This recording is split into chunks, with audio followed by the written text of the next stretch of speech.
है तो इसको ग्राम में बताएंगे, ग्राम में बता सकता। कोई चाहे तो इसको मिलीग्राम में बताएगा, तो बोलेगा 80 केजी है तो इसको ग्राम में बोलेगा, मान लो 80 केजी है तो बोलेगा कि ये इतना ग्राम हो जाएगा। कितना ग्राम हो गया, तो 80 इंटू 1000 ग्राम हो जाएगा।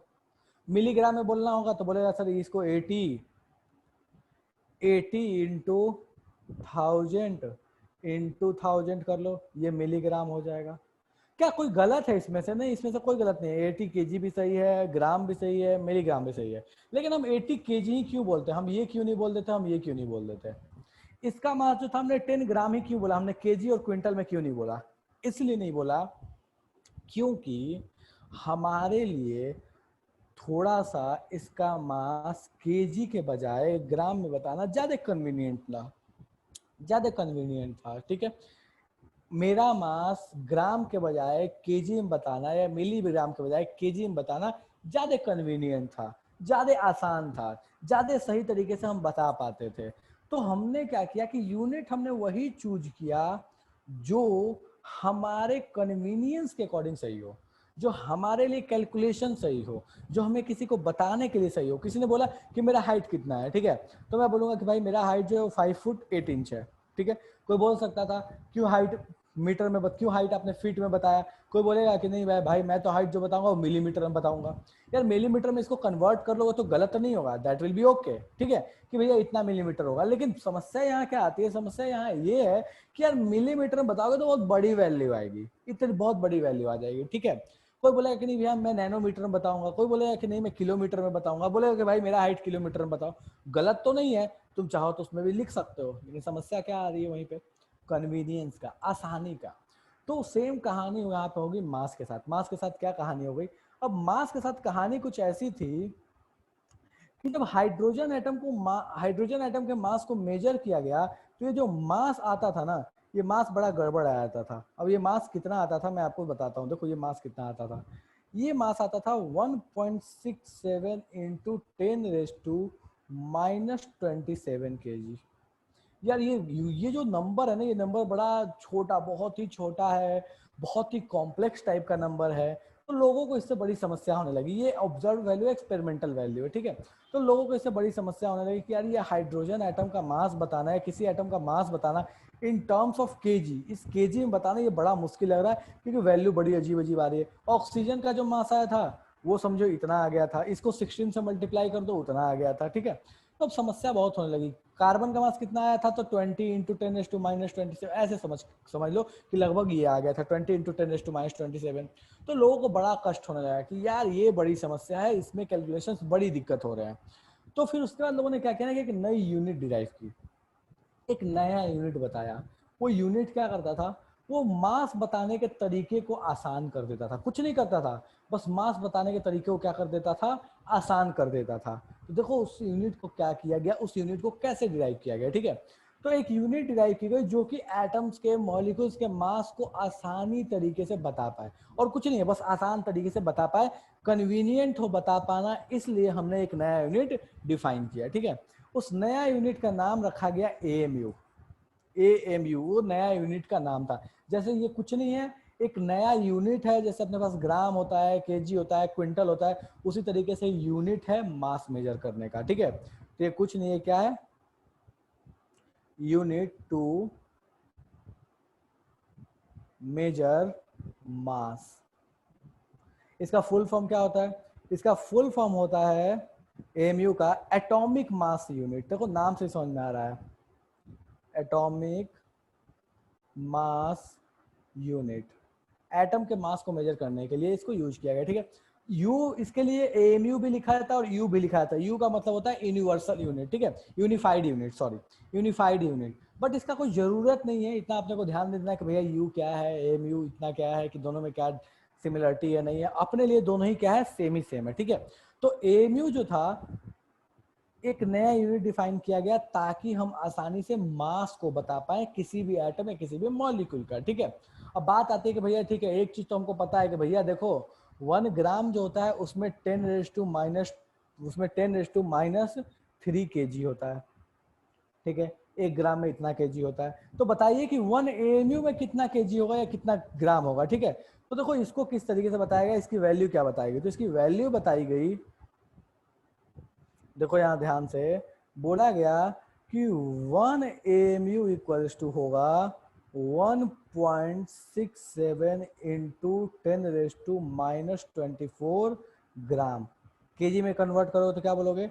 1.67 इंटू 10⁻⁻27 केजी।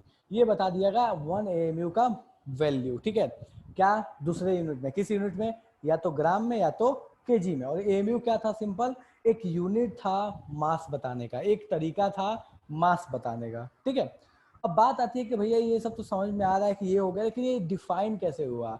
क्या किसी को सपना में आ गया कि भैया इतना वैल्यू 1 AMU कहेंगे और दुनिया मान गई? ऐसा है क्या? नहीं, तो इसको एक प्रॉपर तरीके से डिफाइन किया गया जहां से ये वैल्यूज आई। ठीक है, तो डिफाइन कैसे किया गया, उस डेफिनेशन को ध्यान दो। वो डेफिनेशन बड़ी जरूरत की है और बड़ा एग्जाम में पूछा जाता है वो डेफिनेशन। ठीक है, तो देखो डिफाइन कैसे करते हैं। इसको डिफाइन किया जाता है मास of 12th part of C12 carbon atom. ठीक है, कार्बन एटम के मास, कार्बन एटम का जो भी मास होता है उसके मास को 12 से डिवाइड कर दिया गया। जो मास आया उसी को बोला गया कि वो A1 AMU कहलाएगा। ठीक है, कार्बन एटम को मास को 12 से डिवाइड किया गया, वो उसके बाद जो मास की वैल्यू आई उसी मास को बोला गया कि भैया भाई साहब दुनिया वाले लोग इस चीज को सुन लीजिए कि अभी जो मास आया है 12 से डिवाइड करने के बाद वो अपने लिए अब से 1 AMU कहलाएगा। तो ये इस AMU का डेफिनेशन है, स्टैंडर्ड डेफिनेशन आपको ध्यान रखना हमेशा कि 1 AMU, ये AMU कैसे डिफाइंड है? तो AMU is defined as mass of 12th part of carbon atom. Carbon atom का 12th पार्ट का जो मास होगा उसी को अपन क्या बोलते हैं? 1 AMU बोलते हैं। चलेगा? मैं फिर से रिपीट कर रहा हूं, ध्यान दो इसको। देखो बहुत इंपॉर्टेंट है, कार्बन, एक कार्बन का एटम ले लिया गया। ठीक है, ध्यान दो यहाँ पे, एक कार्बन का एटम ले लिया गया। ये मान लो अपने पास कार्बन एटम है। ठीक है, और यहाँ पे एक चीज ध्यान दोगे तो ये दिखाया मैंने C12। ठीक है, C12 का मतलब क्या हुआ? वो कार्बन जिसका आइसोटोप 12 था। ठीक है, चलो तो एक कार्बन एटम ले लिया गया। ठीक है, इस कार्बन एटम के मास को मेजर किया गया। तो जब इसके मास को मेजर किया गया तो इसका जो मास आया था वो अप्रोक्सीमेटली था 20 इंटू 10⁻⁻24 ग्राम। ये अप्रोक्सीमेट मास था। ठीक है, बोला गया कि इसको क्या करो, 12 से डिवाइड करो। तो इसको 12 से डिवाइड किया गया, 20 इंटू 10⁻⁻24 ग्राम। इसको लगभग 12 से डिवाइड किया गया। जैसे ही इसको 12 से डिवाइड, किसको समस्या है भाई? कोई कुछ बोलना चाहता है? मेरे कार्बन का मास। हाँ मेरे भाई, ये कार्बन एटम का मास है। देखो ये अपने पास क्या है, ये भैया अपने पास है कार्बन एटम। कौन सा वाला? C12 carbon atom. रुक जाओ, अगम्य कुछ पूछना चाहता है, बोलो अगम्य। अगम्य बोलिए, क्या समस्या है? सर कार्बन ही क्यों लिए? सर कार्बन ही क्यों लिए? ठीक है, ओके। रुक जा, मैंने अनम्यूट, एक मिनट अगम्य, मैं अनम्यूट करता हूँ फिर से। हाँ देखो एक चीज क्या है, पहले समझो, बहुत इंपॉर्टेंट है, इस चीज को ध्यान देना, बहुत ज्यादा इंपॉर्टेंट है। कार्बन ही क्यों लिया गया? देखो कार्बन लेने का ना ऐसा कोई आज तक ऐसा कोई साइंटिफिक इसका एक्सप्लेनेशन नहीं है कि कार्बन ही क्यों लिया गया था। पहले हाइड्रोजन भी लिया गया, ऑक्सीजन भी लिया गया, लेकिन वहां से कोई परफेक्ट रिजल्ट नहीं मिला तो कार्बन लिया गया। ठीक है, अब बात ये आती है कि भैया कार्बन क्यों लिया गया, तो देखो इसका कोई साइंटिफिक एक्सप्लेनेशन आज तक नहीं है। इसको एज कह सकते हो कि एज अ कन्वीनियंस ही मानते हैं कि भैया ये कार्बन होता है, कन्वेंशन से ही मान सकते हो कि कन्वेंशनली कार्बन लिया गया। लेकिन हाँ कभी कभी किसी किसी जगह आप पढ़िएगा तो वहां पे देता है, कुछ रीजंस लिख के देता है। ठीक है, फॉर एग्जाम्पल मैं वो रीजंस आपको बताता हूँ, क्या रीजंस आपको बुक में मिलेगा, किसी किसी बुक में लिख के दे देता है। जिसमें सबसे पहला जो रीजन दिया जाता है वो ये दिया जाता है कि भाई साहब कार्बन जो था उसके मास के साथ एमयू का जो वैल्यू आया था वो वैल्यू बहुत सही आई थी मैथमेटिकली। मतलब सही का मतलब क्या हुआ कि अगर मैं उसके रेस्पेक्ट में दूसरे एटम्स के मास को जब मेजर करने चला तो दूसरे एटम के जो मास आने लगे, जिस पर्पस से उसको डिफाइन किया गया था वो पर्पस को सेटिस्फाई करता था। मतलब और किसी के साथ अगर एएमयू डिफाइन करते थे ना तो वो वैल्यू सही से नहीं आती थी, मतलब दूसरे के लिए भी पॉइंट में कॉम्प्लेक्स नंबर आने लगता था, कुछ कॉम्प्लेक्स वैल्यू आने लगती थी, ठीक है। लेकिन जब कार्बन के साथ बात किया गया तो कार्बन के साथ सारे एटम्स के जो मास मेजर किए गए इसके कंपैरिजन वो बड़े सही वैल्यू आती थी। तो एक तो सबसे बड़ा रीजन था वो था मैथमेटिकल रीजन, कि मैथमेटिकली ऐसा लगा कि भैया कार्बन जो है वो सबसे सही है in with respect to others, ठीक है। किस लिए? मैथमेटिकल वैल्यूज के पर्सपेक्टिव से। दूसरी चीज कि चलो ठीक है मैथमेटिकल वैल्यू तो समझ में आ गया, उसके अलावा भी बहुत सारे रीजन थे जिस वजह से कार्बन को प्रेफरेंस मिली, जिसमें से और भी रीजन क्या क्या है। तो हाइड्रोजन ऑक्सीजन थे वो बहुत रिएक्टिव थे, तो उनको जब मेजर करने जाते थे, उनके मास वगैरह को मेजर करने जब जाते थे तो वो बड़ा दिक्कत होता था उनके मास को मेजर करने में। एक तो रिएक्टिव, ऊपर से गैस, बड़ी समस्या, ठीक है। लेकिन कार्बन क्या था, कार्बन एक सॉलिड फॉर्म में था, ठीक है। अपने को पता है कोयला, कोयला को उठाकर देख लो, वो कार्बन है सॉलिड फॉर्म में। तो वहां पे कैलकुलेशंस बड़ी आसान थे क्योंकि वो सॉलिड था, तो वहां पे ज्यादा मेहनत नहीं करनी पड़ती थी। एक और भी जो इसका मेजर रीजन कहा जाता है, हालांकि ये तीनों ही रीजन कोई ऐसा नहीं है कि कोई बुक के साथ ऑथेंटिकेटेड है, बिल्कुल नहीं है, ये बस कन्वेंशन से लिया गया, ठीक है। एक और भी जो रीजन कहा जाता है that is versatile nature of carbon. Carbon इतना वर्सेटाइल है कि वो हर जगह मिलता है, मतलब हमें पता है कि भैया केमिस्ट्री का एक पार्ट है दैट इज ऑर्गेनिक केमिस्ट्री, और ऑर्गेनिक केमिस्ट्री के बारे में आप समझने जाइएगा तो आपको एक चीज पता चलेगा कि कार्बन के ही स्टडी को ऑर्गेनिक केमिस्ट्री कहते हैं। कार्बन के ही स्टडी को, कार्बन से जुड़े हुए जितने कंपाउंड्स मिलेंगे उनके स्टडी को ही हम क्या बोलते हैं, ऑर्गेनिक केमिस्ट्री बोलते हैं, ठीक है। और जो केमिस्ट्री आपके पूरी केमिस्ट्री का 1/3 पार्ट है, आपको अभी नहीं पढ़ना उसके बारे में, जब आप 10th में जाइएगा तो आपको थोड़ा सा पढ़ना होगा, उसके बाद आपको पूरा पूरा जितना आपका सिलेबस होगा उसका 1/3 जो होगा वो ऑर्गेनिक केमिस्ट्री होगी। तो ये बहुत बड़ा रीजन कह सकते हो कि था जिस वजह से कार्बन को चूज किया गया। लेकिन ऑल दीज आर, मतलब ऐसे कह लो कि all these are just expected reasons, not the perfect reasons कि जिस वजह से कार्बन को चूज किया गया। ऐसा कोई भी एक्सप्लेनेशन नहीं है कि कार्बन को ही चूज क्यों किया गया ओवर एनीवन, ठीक है। बस ये एक एक्सपेक्टेड रीजन है कि यार ऐसा लगता है, ऐसा लगता है, ऐसा लगता है, ठीक है। अदरवाइज द परफेक्ट रीजन, अगर कभी आपको बुक में, कभी आप कभी किसी एग्जाम में बैठिएगा, अपीयर होइएगा और उसमें पूछेगा कि कार्बन को क्यों चूज किया गया, तो the single reason is this was a convention, convention था, माना गया और कुछ भी नहीं, ठीक है। तो इस चीज को ध्यान रखिएगा। चलो ओके, एक जो यहाँ बहुत इंपॉर्टेंट बात है उस चीज को आप हमेशा ध्यान रखिएगा कि जो आपके पास कार्बन एटम लिया गया है वो कार्बन एटम का कौन सा आइसोटोप है, तो ये आइसोटोप कौन सा है, C12 आइसोटोप है। ये बहुत इंपॉर्टेंट है, कार्बन के 2 आइसोटोप होते हैं और आइसोटोप क्या होता है आपको भविष्य में मैं बता दूंगा।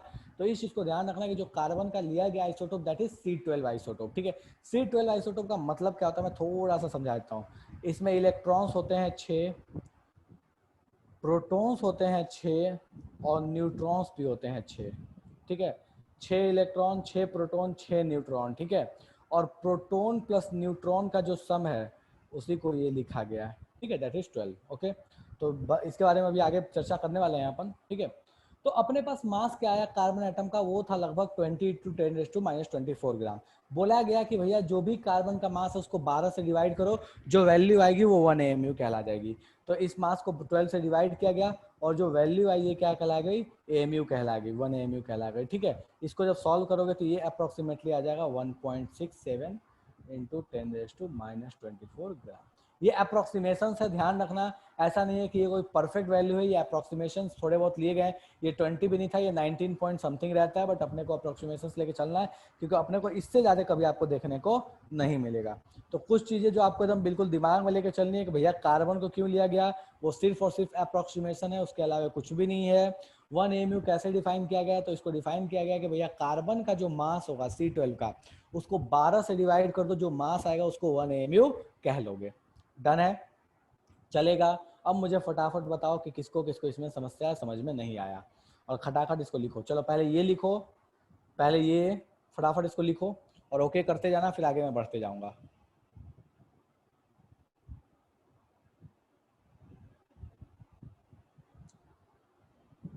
स्क्रीनशॉट, चलो इसको लिखो आराम से, इसको लिखो प्यार से, इसको लिखो, ठीक है, कोई हड़बड़ी नहीं है, लिखते चलो इसको।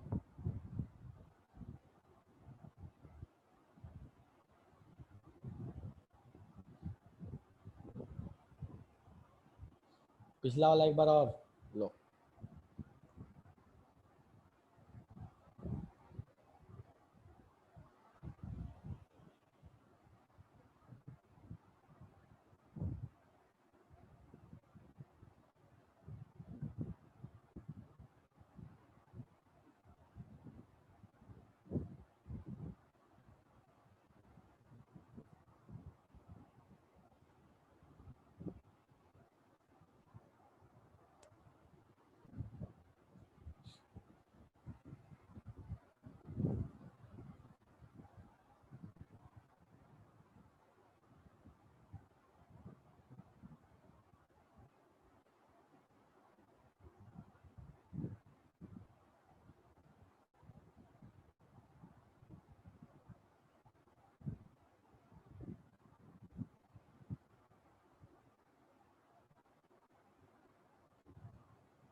हो गया?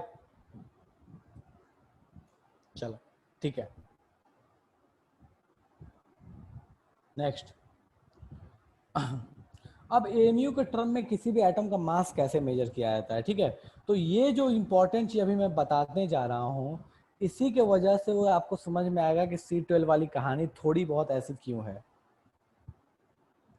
Mass of any atom in terms of AMU, ठीक है। किसी भी एटम का मास एएमयू के टर्म्स में हम कैसे कैलकुलेट करते हैं, ठीक है। तो देखो ये क्या चीज है, ये बहुत ही इंपॉर्टेंट और बहुत ही आसान है, ठीक है। This is the sum of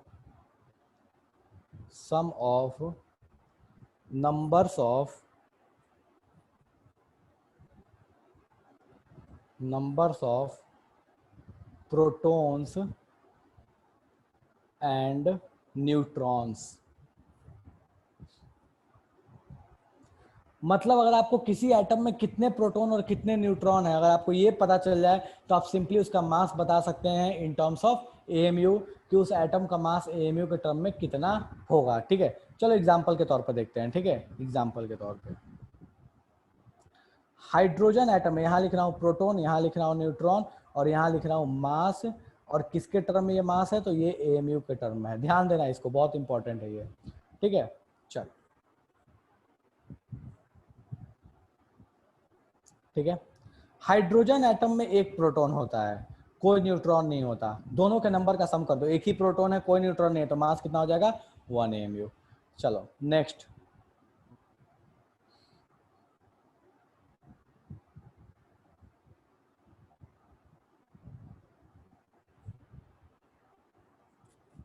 चलो मैं देखो एग्जांपल देते जा रहा हूँ, इस चीज को ध्यान देना। एक प्रोटॉन है कोई न्यूट्रॉन नहीं है, मास 1 हो गया। दो प्रोटॉन होता है दो न्यूट्रॉन, मास होता है। दो प्रोटॉन होता है दो न्यूट्रॉन होता है, मास कितना हो जाएगा 4। नाइट्रोजन में क्या होता है, 7 प्रोटॉन होते हैं 7 न्यूट्रॉन होते हैं, मास कितना हो गया 14। यूनिट क्या रहेगा एएमयू, ठीक है। ऑक्सीजन का 8 प्रोटॉन 8 न्यूट्रॉन, मास कितना हो गया 16 एएमयू। कार्बन का 6 प्रोटॉन 6 न्यूट्रॉन, मास कितना हो गया 12 एएमयू। तो ये एक तरीका है जिस तरीके से आप मास ऑफ एनी एटम निकालते हैं इन टर्म्स ऑफ एएमयू। कुछ नहीं करना, सारे एटम्स में जो भी एटम आपको दे दिया उसका न्यूट्रॉन प्लस प्रोटॉन के नंबर का सम कर दो, आपका काम हो जाएगा इन टर्म्स ऑफ एएमयू।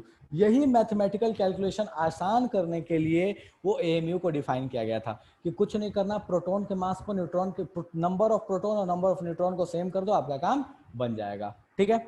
चलो अब इससे कुछ क्वेश्चंस बनते हैं, उन क्वेश्चंस को मैं बताता हूं, ठीक है। अब एक क्वेश्चन दिया गया, बोला गया if atom X has mass 23 AMU and number of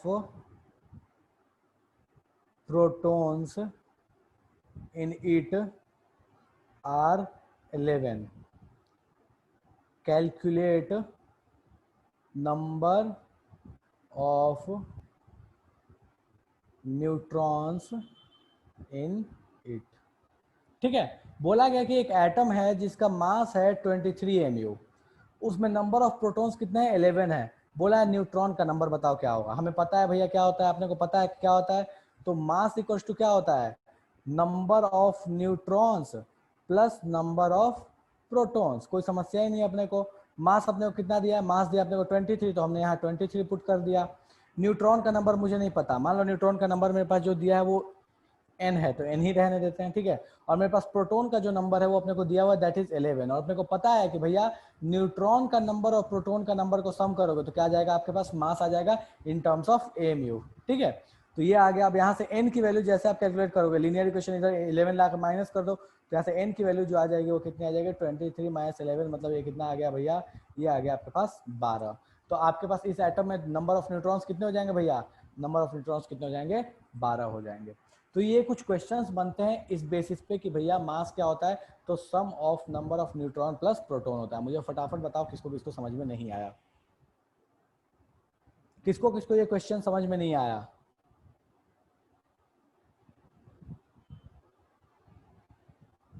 done है, तो फटाफट बेटा इन दोनों को नोट कीजिए, नोट कीजिए जल्दी जल्दी इसको, और स्क्रीनशॉट लेके नहीं रखा करो, ठीक है, नोट किया करो। स्क्रीनशॉट लेके ना वो टाइम पास करने वाला काम नहीं किया करो। अच्छा ठीक है, कोई बात नहीं, लिख तो लिए हैं।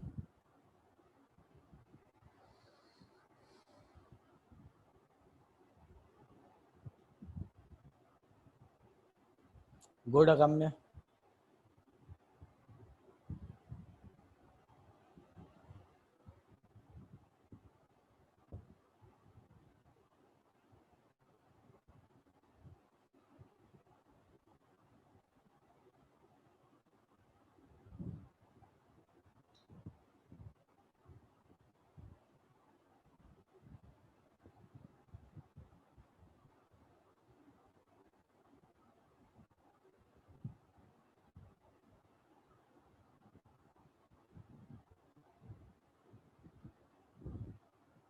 चलो इसको नोट डाउन करो फटाफट।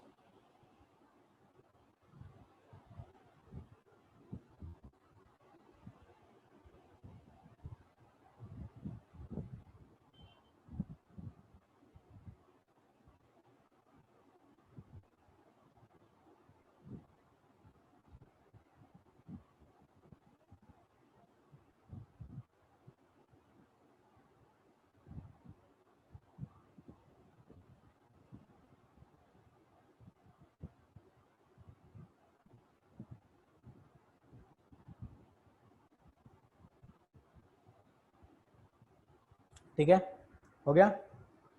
चलो, तो इस चीज को आप हमेशा ध्यान रखिएगा कि मास क्या होता है, तो मास सिंपली क्या होता है आपके पास, number of protons plus number of neutrons, ठीक है। अब चलो एक क्वेश्चन है,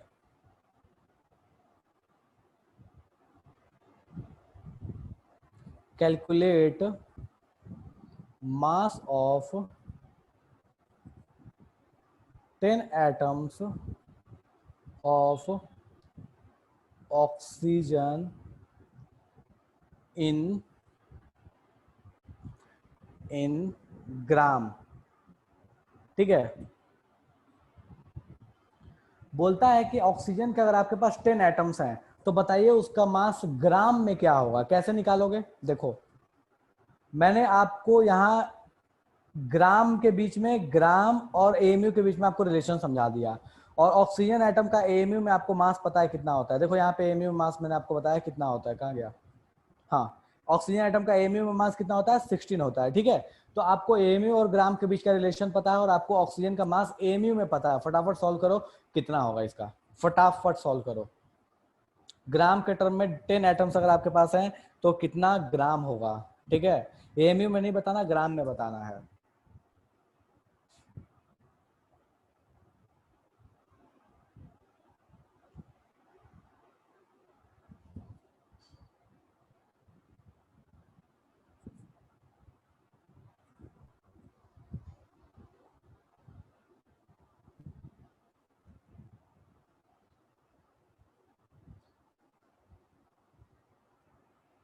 बिल्कुल वैसे ही जैसे केजी को ग्राम में चेंज करते हो, जैसे क्विंटल को आप चेंज करते हो, दूसरे यूनिट्स को चेंज करते हो, वैसे इसमें भी यूनिट्स चेंज करना और कुछ भी नहीं करना।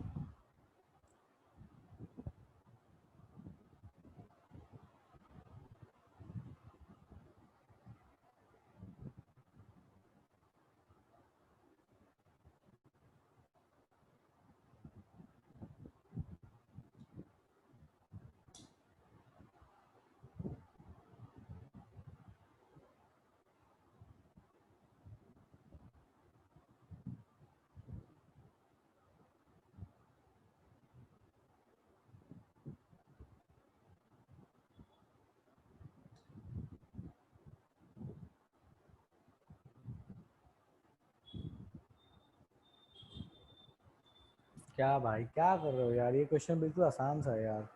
देखो, ऑक्सीजन एटम का, वन ऑक्सीजन एटम का मास कितना होगा? Mass of one oxygen atom, ये कितना मास होगा? ये दिया आपने को 16 एमयू, मैंने अभी जस्ट थोड़े पहले बताया था इसका मास कितना होता है, 16 एमयू होता है, ठीक है। चलो देखो यहाँ पे यूनिटरी मेथड लगाओ। 1 एमयू इक्वल्स टू कितना ग्राम होता है? सर 1 एमयू इक्वल्स टू होता है 1.67 इंटू 10⁻⁻24 ग्राम, ठीक है। तो अपने पास बोला गया कि भाई साहब बताइए, अगर 1 एमयू इक्वल्स टू इतना ग्राम होता है तो 16 एमयू इक्वल्स टू कितना होगा, ठीक है। यूनिटरी मेथड लगाओ मेरे भाई, 1 एमयू इतना ग्राम तो 16 एमयू कितना। नहीं याद है यूनिटरी मेथड तो ऐसे सोचो, याद करो। 1 रुपए में कोई चीज इतनी मिलती है तो बताओ 16 रुपए में अगर मैं 16 एमयू ले लूं तो ये चीज कितनी मिलेगी? अब तो बता सकते हो ना, ठीक है। तो फटाफट बताओ, इसको 16 से मल्टीप्लाई कर लो। और कुछ क्या करना है? कुछ करना है इसमें? कुछ नहीं करना। तो देखो अपने को यूनिटरी मेथड लगा लो यहाँ पे, ठीक है। देखो यहाँ पे याद दिला रहा हूँ मैं, एमयू में और ग्राम में क्या रिलेशन है? ये 1 तो ये हो गया 1.67 इंटू 10⁻⁻24। मुझे नहीं पता ये एमयू कितना, मुझे एमयू दिया है 16, पूछा है कि ग्राम कितना होगा, एक्स मान लिया, क्रॉस मल्टीप्लाई कर लो, इसको इसके साथ, इसको इसके साथ, और दोनों को इक्वल करके लिख दो। तो अपने को दिख गया कि x इक्वल टू कितना आ गया भाई साहब, इसको उधर मल्टीप्लाई करोगे तो ये x इंटू 1 हुआ, और उधर वाला कितना हो गया, तो 16 इंटू 1.67 इंटू 10⁻⁻24। देखो इसको फटाफट, ठीक है। ये कितना है, इसको सॉल्व करोगे तो ये कितना आ जाएगा? ये आ जाएगा 26.72 इंटू 10⁻⁻24 एक्स इक्वल टू ये, ठीक है। और ये किसमें है? ग्राम्स में है, तो क्या हो गया? इतना ग्राम, चलेगा। देखो ध्यान से भाई लोग, एक ऑक्सीजन एटम का मास आपको पता है कि एक ऑक्सीजन एटम का मास कितना होता है? 16 एमयू होता है, ठीक है। और अपने पास 1 एमयू इक्वल टू कितना होता है? सर 1 एमयू इक्वल टू इतना ग्राम होता है, ठीक है। तो मैंने क्या कर लिया, यूनिटरी मेथड लगा लिया कि 1 एमयू इक्वल टू कितना ग्राम, तो 1 एमयू इक्वल टू इतना ग्राम, ठीक है। यूनिटरी मेथड वही 1 रुपए वाला कहानी है, ठीक है। तो 16 एमयू इक्वल टू कितना ग्राम, मुझे नहीं पता था, x ग्राम, x की वैल्यू मैंने निकाल दी इतनी ग्राम। ये जो वैल्यू आया किसका मास आया? एक ऑक्सीजन एटम का मास आया, ठीक है। तो अपने को एक ऑक्सीजन एटम का मास पता चल गया कि भैया एक ऑक्सीजन एटम का मास कितना होगा, ठीक है। चलो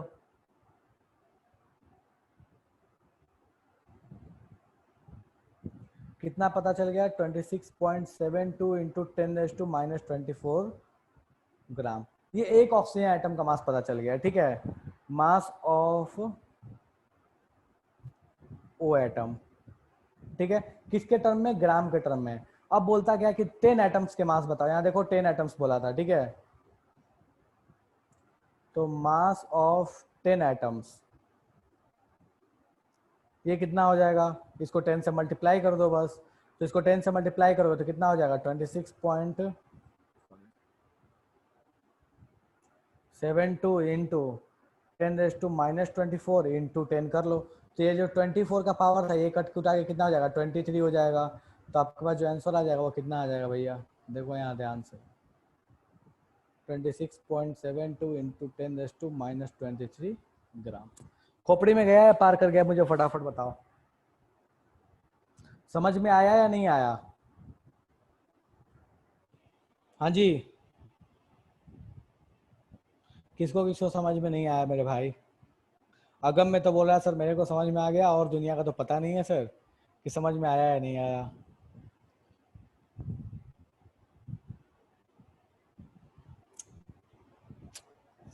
चलो कोई नहीं, ठीक है। नेक्स्ट क्वेश्चन दे रहा हूँ, इसी पैटर्न पे ध्यान देना। प्यार से सॉल्व करोगे, आराम से सॉल्व करोगे तो समझ में आएगा, नहीं तो जल्दी में करोगे तो पार कर जाएगा, ठीक है। चलो,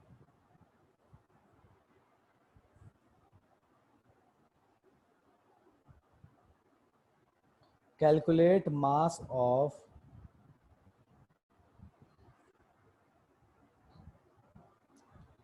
twenty atoms of helium in KG, ठीक है। केजी के टर्म में आपको मास बताना है हीलियम का। कितने एटम्स आपको दिए हैं? 20 एटम्स आपको दिए हैं, ठीक है। मैं हीलियम का मास एएमयू में आपको बता देता हूँ कितना एएमयू होता है। आपको याद नहीं है तो मैं बता देता हूँ कि ये होता है 4 एएमयू। मैंने पीछे लिखवाया भी है, कॉपी देखोगे तो वहाँ समझ में आ जाएगा, ठीक है। 4 एएमयू एक हीलियम एटम का मास होता है। 20 एटम्स दिया है, बोला भैया मास बताओ कितना होगा। शुरू हो जाओ, करो सॉल्व इसको फटाफट।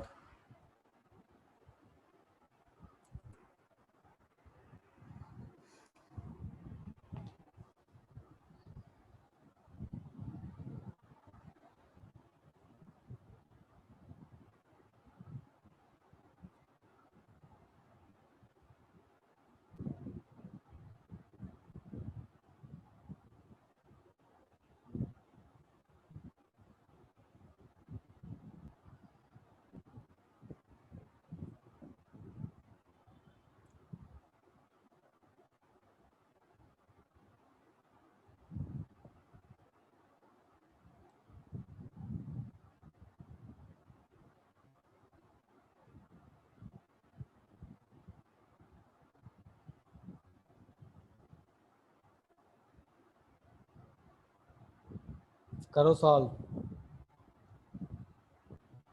सॉल्व करके आंसर भेजो फटाफट।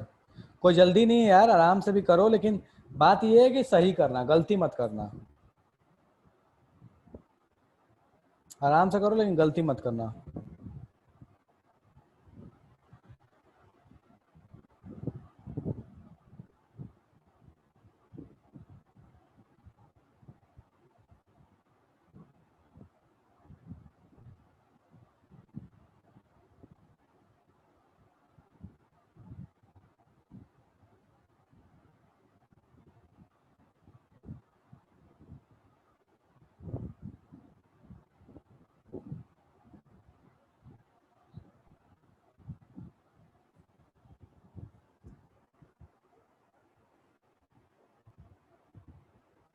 विनायक बाबू आपका आंसर गड़बड़ लगता है, फिर से देखिए।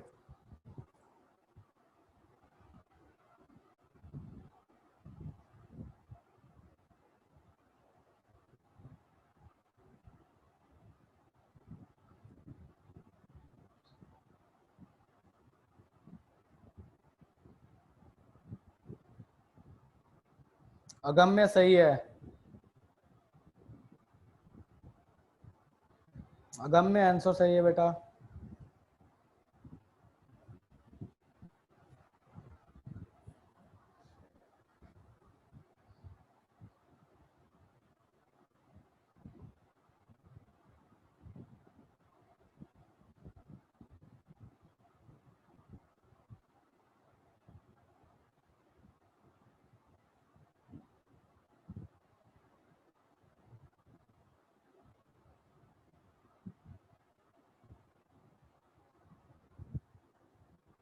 शिखर गड़बड़ है।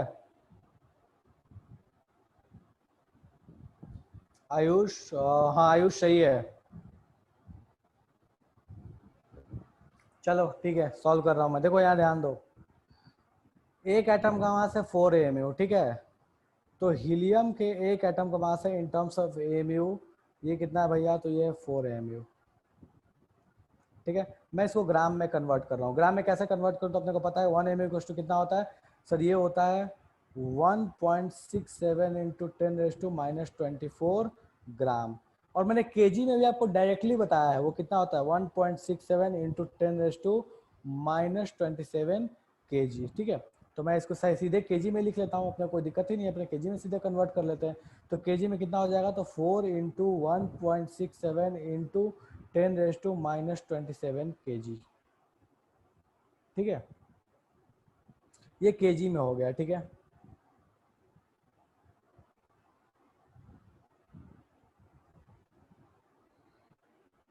अब अपने को कितने आइटम्स दिए हैं, 20 आइटम्स दिए हैं।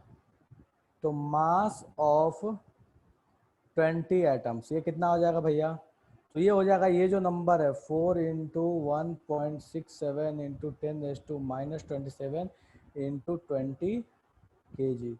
इसको सॉल्व करोगे तो ये आ जाएगा 133.3 अप्रॉक्सीमेटली इंटू 10⁻⁻27 केजी।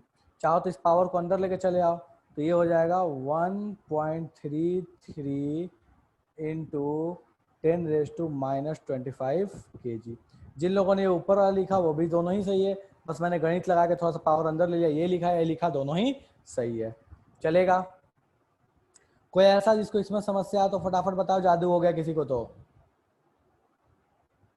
चलो ठीक है यार, ये 3 के लिए मत हटा, 3 हटा दिया, 1 अप्रोक्सीमेशन ले लिया। ठीक है,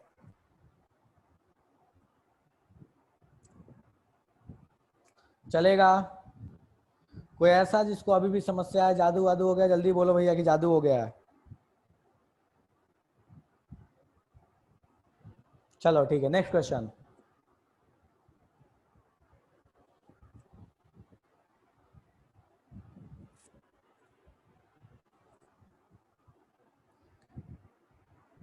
An atom X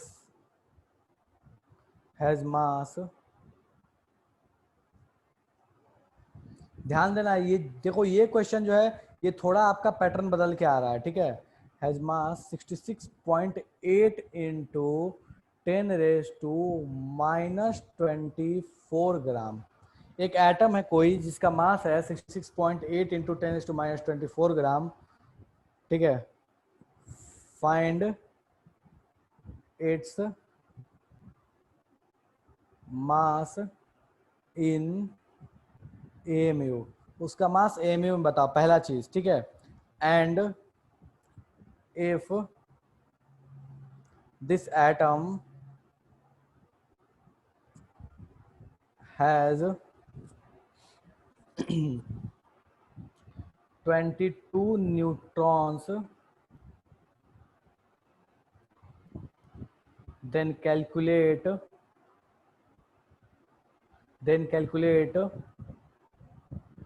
number of protons in it,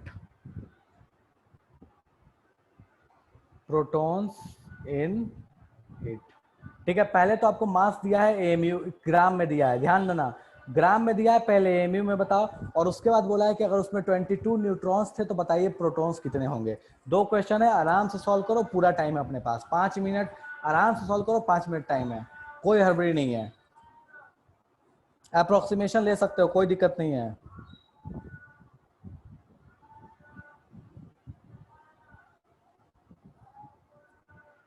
कोई जल्दी नहीं है, कोई हड़बड़ी नहीं है, आराम से सॉल्व करो।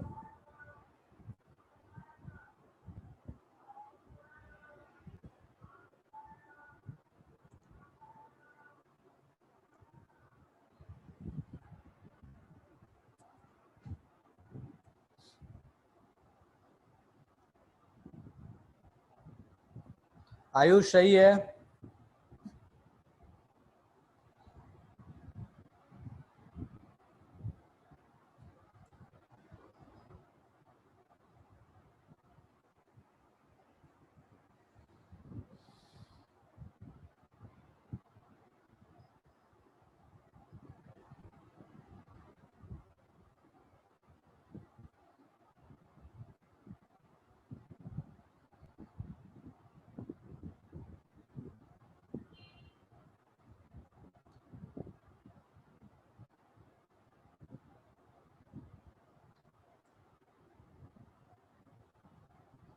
आयुष बिल्कुल सही है।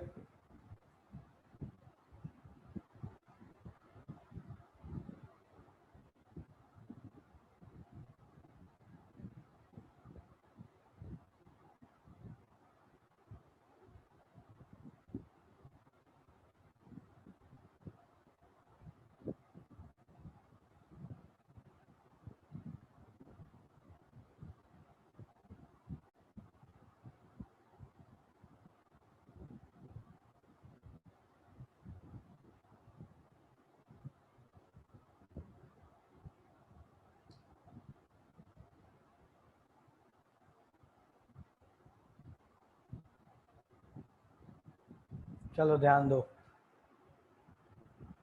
आपको मास अब की बार ग्राम में दे दिया है, आपको एमयू में बताना है, ठीक है।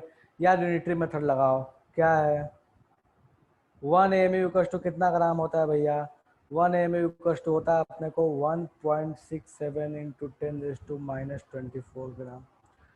कितना ग्राम आपको दिया हुआ है? इतना दिया हुआ है 66.8 इंटू 10⁻⁻24 ग्राम। मुझे नहीं पता कितना एमयू होगा, शिखर सही है, मैंने मान लिया कि ये एक्स एमयू होगा, ठीक है। अब चलो इसके बाद सॉल्व करो, दो लोगों का आंसर आया और लोग का वेट कर रहा हूँ मैं। यहाँ से एक्स की वैल्यू निकालो कितनी होगी, यूनिटरी मेथड लगा लो, कुछ नहीं करना। यूनिटरी मेथड नहीं आता तो ये क्रॉस मल्टीप्लिकेशन करके एक्स की वैल्यू निकाल लो। कैलकुलेटर यूज करना है कर लेना यार, कैलकुलेटर के लिए कोई समस्या नहीं है, लेकिन सॉल्व करो।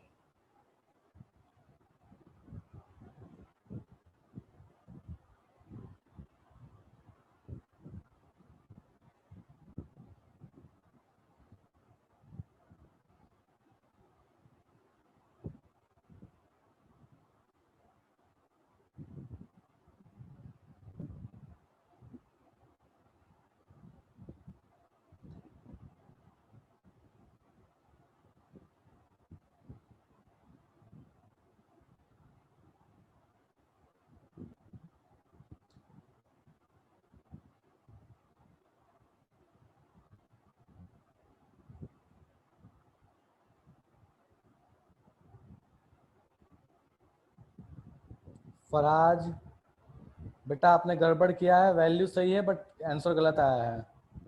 एक वैल्यू सही है, पावर वाला जो आपका पावर है वो गलत आया। शिखर सही है, शिखर न्यूट्रॉन नहीं मेरे भाई, मैंने प्रोटॉन पूछा था, सही है वैल्यू सही है बट प्रोटॉन पूछा था।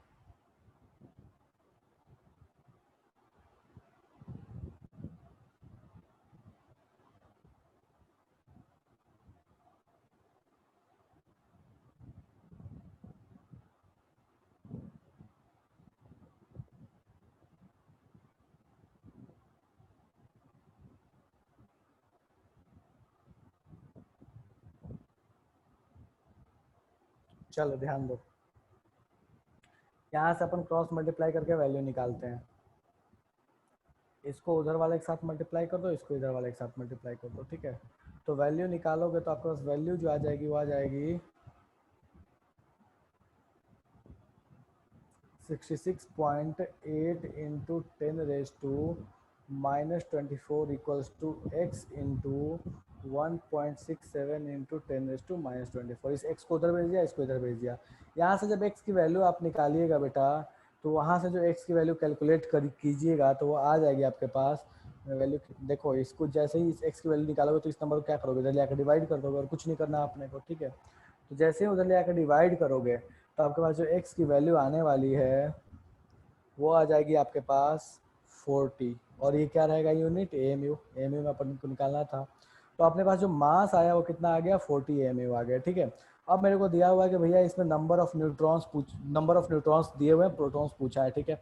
अपने को पता है कि भैया मास इक्वल टू क्या होता है, तो number of protons plus number of neutrons होता है, ठीक है। चलो भैया कोई दिक्कत नहीं, मास अपने को दिया है 40, प्रोटॉन्स का नंबर मुझे नहीं पता है, एक्स मान लिया।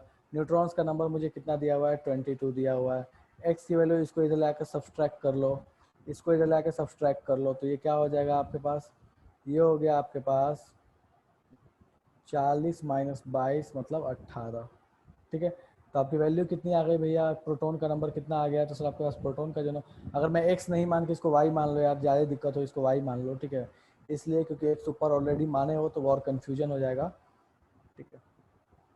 y, तो y कितना आ गया 18, मतलब अपने पास नंबर ऑफ प्रोटॉन्स जो आ गए, नंबर ऑफ प्रोटॉन्स वो कितने आ गए 18 आ गए। चलेगा, ठीक है। अब कुछ इंपॉर्टेंट पॉइंट है यहाँ पे जो ध्यान रखना है आप।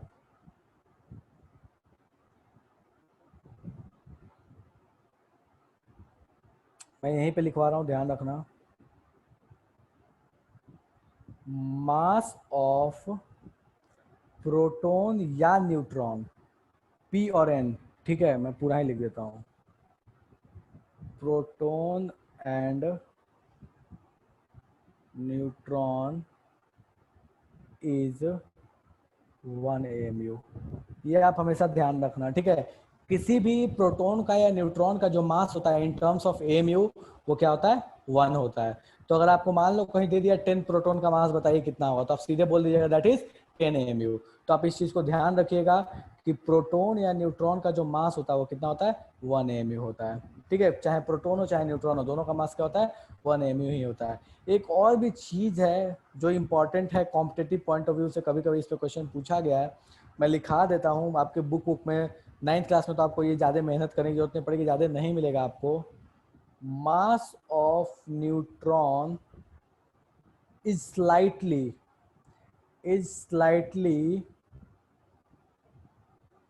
हायर, बहुत थोड़ा सा मतलब इतना कि जिसको इग्नोर कर सकते हो, बट फिर भी स्लाइटली हायर देन प्रोटॉन, ठीक है। प्रोटॉन के मास से न्यूट्रॉन का जो मास होता है वो जस्ट थोड़ा सा बड़ा होता है, बिल्कुल थोड़ा सा बड़ा होता है। तो आप इस चीज का ध्यान रखिएगा कि प्रोटॉन का जो मास है वो न्यूट्रॉन के मास से बिल्कुल थोड़ा सा ज्यादा होता है, ठीक है। चलो, ओके, नोट कर लिया इसको सबने? नोट कर लो बेटा फटाफट, इस क्वेश्चन को भी नोट कर लो, ठीक है। चलो लास्ट अपन आते हैं मॉलिक्यूलर मास पे। Example of molecular mass.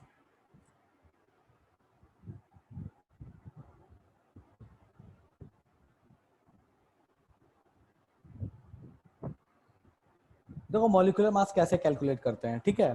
तो सिंपल ये क्या है, सम ऑफ मास ऑफ एटम्स है, कुछ नहीं है ये सम ऑफ, मैं डेफिनेशन लिखवा रहा हूँ तो उसको बता दो।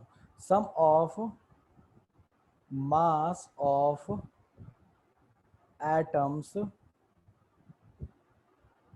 Present in given molecules in terms of AMU। AMU के टर्म में सारे एटम्स के मास निकाल लीजिए और उसको जोड़ दीजिए, वही आपके पास क्या होता है मॉलिक्यूलर मास हो जाता है। एग्जाम्पल के तौर पे बात करते हैं, H2O, मान लो H2O दिया गया, बोला भैया बताइए इसका मॉलिक्यूलर मास कितना होगा। तो देखो कैसे निकालना है, ये सबस्क्रिप्ट को चेक करो, यहाँ से पता चलेगा कि वो एटम कितना है। तो H के नीचे 2 लगा है, इसका मतलब हाइड्रोजन एटम यहाँ पे कितने हैं, इसका मतलब हुआ कि इस मॉलिक्यूल में हाइड्रोजन एटम कितने बेटा अपने पास 2 हैं। ऑक्सीजन इसके नीचे कुछ नहीं लगा मतलब 1 है, तो ऑक्सीजन एटम कितना 1 है। जिसके नीचे कुछ नहीं लगा है उसको 1 मान लो, जहां जो नंबर लगा है उसको उतने नंबर से मान लो, ठीक है। अब इसका सम कर दो, तो 2 हाइड्रोजन का मास कितना होता है 1, इसका मास कितना होता है 1 AMU, और इसका मास मैंने बताया है 16 AMU, याद रखना। तो 1 + 1 + 16, तो ये कितना हो गया 18 AMU। चलेगा, दूसरा एग्जाम्पल लेते हैं। बोला गया कि भाई साहब H2 का मास कितना होगा, तो H2 का मास कितना होगा भैया 2 है। इसका मतलब क्या हुआ कि अपने पास कितने हाइड्रोजन एटम होंगे मॉलिक्यूल में 2 होंगे। एक हाइड्रोजन एटम का मास कितना होता है सर 1 होता है, इसका भी 1 होगा, दोनों को सम कर दोगे तो कितना आ जाएगा भैया ये 2 AMU आ जाएगा। चलेगा, चलो देखते जाना इसको फटाफट। थर्ड CO2 का मास कितना होगा, बोला कि CO2 का मास कितना होगा, मैं एक एक का मास बता दे रहा हूं। कार्बन का मास होता है 12 AMU और आपके पास ऑक्सीजन का मास होता है 16 AMU। मुझे फटाफट बताइए कि CO2 का मास कितना होगा, मॉलिक्यूलर मास कितना होगा। CO2 का मॉलिक्यूलर मास कितना होगा, अगर कार्बन का होता है 12 और ऑक्सीजन का होता है 16, जल्दी कैलकुलेट करके बताओ कितना आएगा। गुड, ठीक है। अपने को दिख रहा है कि अपने पास कार्बन एटम कितना है, तो कार्बन एटम एक ही है, ठीक है। और ऑक्सीजन कितने हैं, तो 2 हैं। तो कार्बन 1 है तो उसका मास हो गया 12, ऑक्सीजन 2 है तो 16 प्लस 16, ठीक है। इसको सम कर दो तो ये कितना हो गया 44 AMU। चलेगा।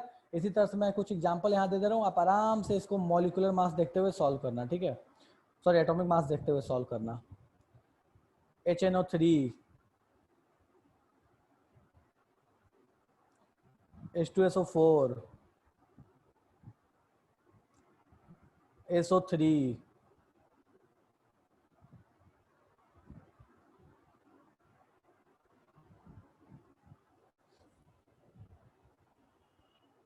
H2O2,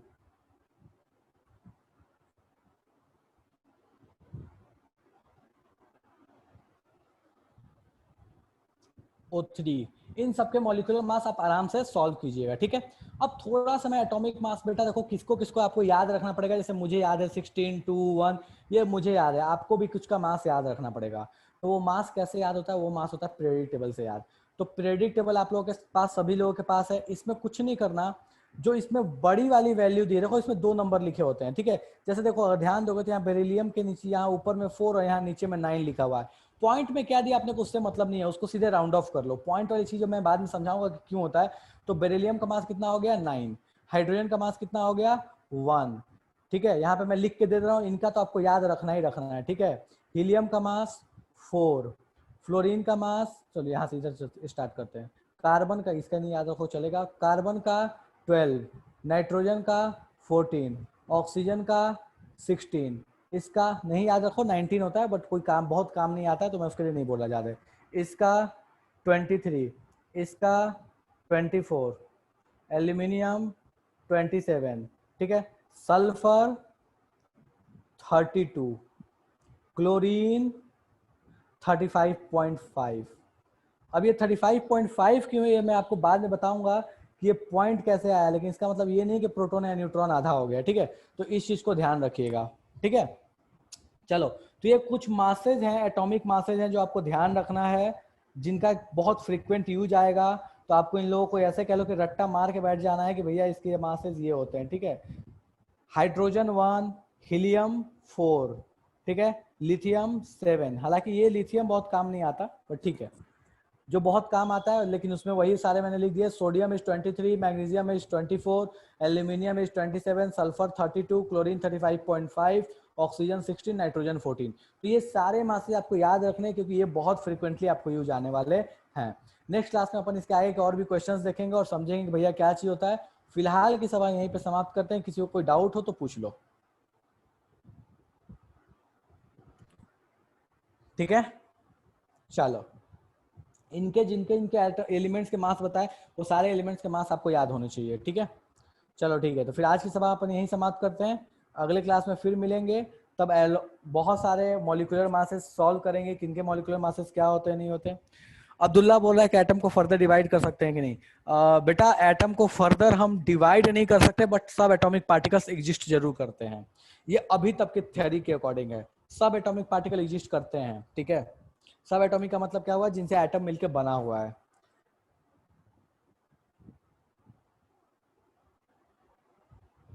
ठीक है। इसी वजह से डाल्टन सर का नियम गलत हो गया।